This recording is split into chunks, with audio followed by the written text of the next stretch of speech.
In 2008, the Trans-Canada Corporation applied for a presidential permit from the State Department to construct and operate an oil pipeline across the United States and Canadian border, in a project we know as the Keystone XL pipeline. This pipeline would stretch from Alberta, Canada, through the Dakotas and into Nebraska.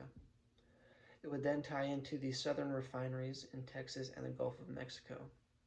The initial plan has the Keystone pipeline stretching over 1,200 miles long and capable of carrying as much as 830,000 barrels of heavy crude oil per day. The land known today as South Dakota is the ancestral territory of the 7 council fires of the Lakota, Dakota, and Nakota people. In this place, these native people have lived for thousands of years. They consider this their territory as the Lakota, Dakota, and Nakota people.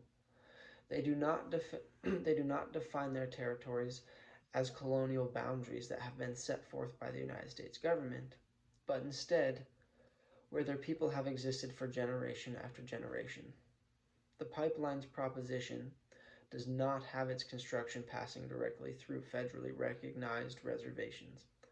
However, the proposed path of the Keystone Pipeline does go through the heart of this 7 council fires of the Lakota, Dakota, and Nakota. With the possibility of a spill always an option, the Keystone XL poses imminent danger to the surrounding environment, water supplies that do feed into these reservations, and the land these natives still consider their own, which could result in a lasting effect of the future generations of these natives if a spill were to happen. The permit application, however, was subject to review by the State Department. After several phases, on November 10th of 2011, the State Department announced it would seek additional information about alternative pipeline routes before it could move forward into the national interest determination. In response, several pieces of legislation were introduced, including Title V, which was the Temporary Payroll Tax Cut Continuation Act of 2011. Title V dictated that the President must grant the Keystone XL pipeline permit within 60 days of the law, unless the President did determine that the pipeline is not of the national interest. If the President did not make a national interest determination and took no action to grant the permit, then the law provided that the statement shall be in effect by operation of the law. On January 18, 2012, within the 60-day period, the State Department recommended that the presidential permit of the proposed Keystone XL pipeline be denied, and that at this time the Trans-Canada Keystone XL pipeline be determined not to serve the public interest. That same day, President Obama stated the same thing, determining that the Keystone XL pipeline project would not serve the national interest at this time. But even with this good news, please do not be confused. The fight was nowhere near over for the native people, who were looking to protect their land, their waters, and in the near future, they would be seeing backlash from corporations, the media, and to no surprise, the United States government. Over the course of the next 3 years, construction of the pipeline began. It was making progress but very unsteadily. The Keystone XL was facing multiple hurdles to keep construction in progress all the time, these hurdles coming at almost every turn. Not only was legislation and legal issues of subject, but the project grew increasingly popular amongst the United States media, in both a positive and negative light, drastically depending on political party affiliated by the audience. The reason for this popularity was the Native Americans, the advocates for the tribes, the surrounding farming communities, and people from across the nation who came to protest the Keystone XL and the destruction of the environment and the native land that it could lead to. In 2015, the State Department, which has jurisdiction over the transnational oil pipelines, rejected a permit for the Keystone XL pipeline, this putting the project at a short standstill. Then the following year, President Barack Obama ordered that work be stopped on the Dakota Pipeline after Native American groups and other activists protested its route near a, near a culturally sensitive site in North Dakota. However, in 2016, shortly after taking office, President Trump approved the construction of the Dakota Access Project. On this same day, he invited TransCanada Corporation to reapply for the permit that was denied by President Barack Obama. Less than 2 months later, the State Department greenlighted the project, paving the way for construction to begin as early as the summer of 2016. This sparking up again protests by activists and the Native Americans once again. During this time, it was a very common sight to see interviews of Native Americans speaking out speaking out about their views on the Keystone Pipeline. Also watching protests and listening to advocates speak against big government and the corporations on the nightly news. However, what was not as commonly seen was getting to hear from the government bodies and the corporations that were behind the pipeline's construction. As it seems to be a reoccurring theme in history, the the oppressed take a victim approach in the scene of a public eye. This is the rhetorical agency that is used, one of hopelessness. They are under structural conditions and are largely dependent on external decisions. This, however, is how protesting must be conducted within the constraints of the law, what we know today as peacefully protesting. Unfortunately, it is not only metaphorically seen, but sometimes even quite literally seen as the screaming out for help of these helpless victims. While what's funny is, on the other hand, the oppressor instead takes a background approach with an out-of-sight, out-of-mind mentality. This incident was no different than what I just spoke about. It was difficult to get a direct answer from these individuals. However, because of the large popularity on media, the reactions to these events were on full display. The state of South Dakota did not want the pipeline's construction disrupted by any internal or external force.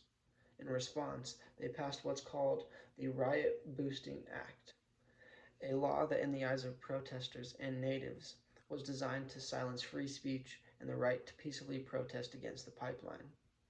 The Riot Boosting Act in South Dakota created financial punishment instead of a time sentence for what was called riot boosting, which is a term that defines the actions of protesters who participate in what the state deems as riots, as well as anyone who does not personally participate in any riot, but directs, advises, encourages, or even solicits other people participating in acts of force or violence.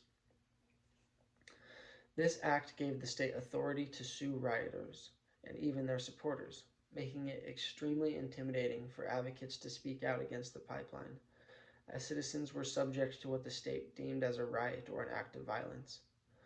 This graying the lines of what was allowed and what would result in legal charges pressed by the state.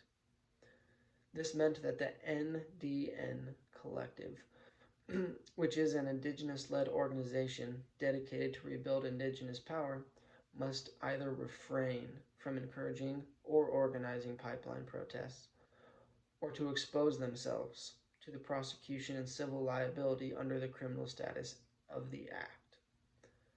The NDN was the predecessor in the organized fight against the pipeline. Their approach to stop the construction was fairly simple. Step one was to win over the public. By taking the victim approach, as I discussed earlier, the natives were able to accomplish this task.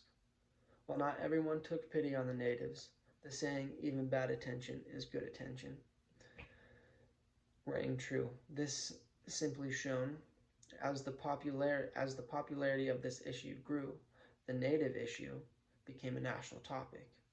Most of this was accomplished through interviews and peaceful protests led by the NDN. However, once the Riot Boosting Act was passed, the second part of the NDN strategy became more prominent, this being legislation, legal accusations, and lawsuits. An NDN member stating, "They seem to forget just whose land they are building on." In a statement issued by the tribe's attorneys after a lawsuit, the Native American Rights Fund said that prior to granting the Alberta-based energy company's permit, there was no change in its application, which had already been denied twice. The NARF wrote, "There was no analysis of trust obligations, no analysis of treaty rights, no analysis of the potential impact on hunting and fishing rights, no analysis of potential impacts on the Rosebud Sioux tribe, who had a unique water system, no analysis of the potential impact of spills on tribal citizens, and no analysis of the potential impact on cultural sites in the path of the pipeline, which is in violation of the National Environmental Policy Act and the National Historic Prevention Act." A State Department spokeswoman said that the agency had no public response to the lawsuit, according to the Associated Press, which, as we spoke earlier, the Associated Press was taking the out of sight, out of mind approach and was hard to get direct answers from. The fight for Native American justice continued until the Biden administration canceled the project at the beginning of his term. However, while the long-term and legal influences of this incident might not be seen for years, as we all know, the government is never in a hurry. Socially, this incident had drastic influences on how natives were represented in today's United States. At least for a short time it did. While this was a very large social issue for a period of time, as we see time and time again, once an issue is brought out of the eye of the public, it is simply forgotten.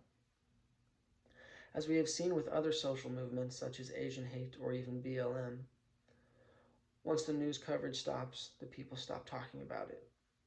Unfortunately, what also depreciates the strides that were taken by the indigenous people is that their population is significantly lower than other minorities in our society. Taking BLM as an example once again, though the people are not talking about it nearly as much as they were when the riots were taking place. Because there is a large black community in the American society, it is easier for individuals to subliminally remind themselves of the movement. And the individuals are conscious of how the community is being treated. While in this case of the incident we're looking at, because it happened near native territories and on reservations, they are not in our societies to be reminding of us, and unfortunately drift out of the minds of most individuals until another issue arises when it is put back in our face. As I studied this systematic issue, two themes that we discussed in class seemed to appear in my eyes. These being modern colonialism, which is defined as a logical progression, begins with economic population and graduates into a sphere of influence, then moves into status or indirect control, military occupation, and finally annexation. The other being the idea of the frontier, defined as a region that forms the margin of settled or developed territory with the unsettled or undeveloped territory.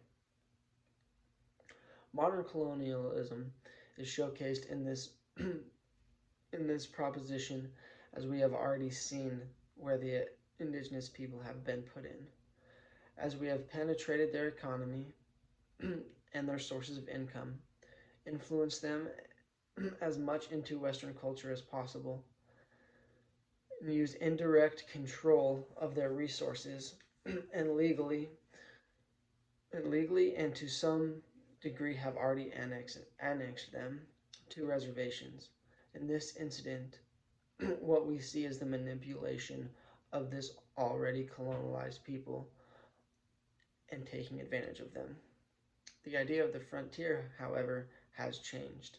Since the West has become civilized, it is no longer uncharted land, but now the idea of advancing into uncharted territory. Connecting this to the Keystone XL pipeline, during a signing ceremony in the Oval Office, President Trump proclaimed that the Proposition Pipeline project was part of the new era of American energy policy that will lower costs of American families, a very significant resource that we depend on foreign oil, and this will create thousands of jobs here in America. You may have heard the quote that the future favors the bold, and the bold have always taken advantage of the less fortunate. Unfortunately, as seen in this issue, it is very improbable to see that drastically slowing down anytime soon.